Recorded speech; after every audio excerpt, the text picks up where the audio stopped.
This tutorial is for 2nd grade, Module 3, Lesson 6. In this lesson, we're going to write numbers in expanded form.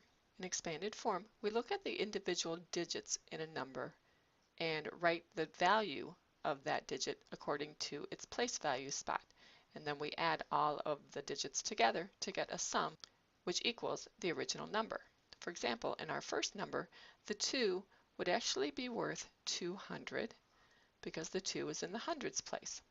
The 3 would be equal to 30 because it is referring to 3 tens, which is 30. And the 1 is equal to 1 because that's in our units place or our ones place. I know then if I add 200 plus 30 plus 1, I get 231. So this would be considered the expanded form of the number 231. The next number I have is 201.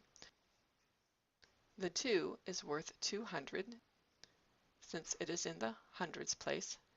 The 0 would be worth 0 tens, and the 1 is worth 1 unit or 1 1. And when I add all those together, 200 plus 0 plus 1, I get a sum of 201.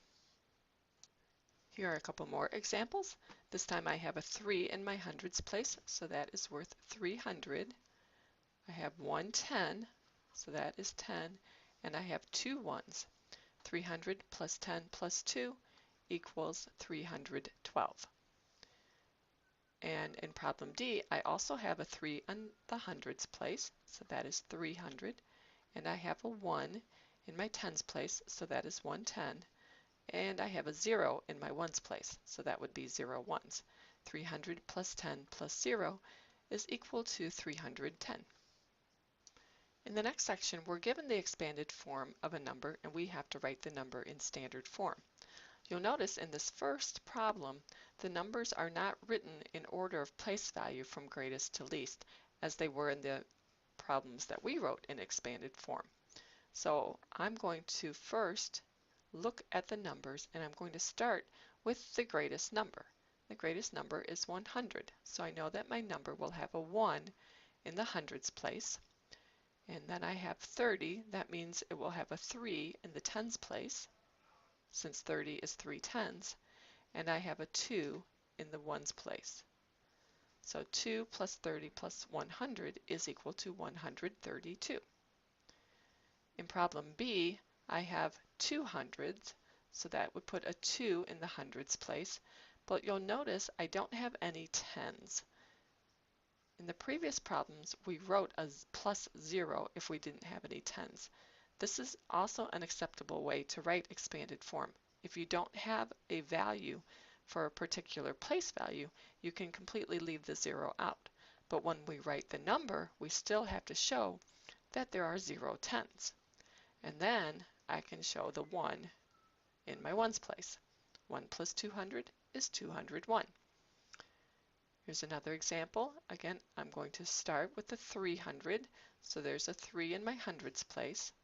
This number has 110, so I'll put a 1 in the tens place, and then 2 ones. 300 plus 2 plus 10 is equal to 312. And here are a few more examples. Problem D has a 100, so we'll put the 1 in the hundreds place. Again, it doesn't have any tens. That means we need to put a 0 in the tens place, and then we can put the 3 in the ones place.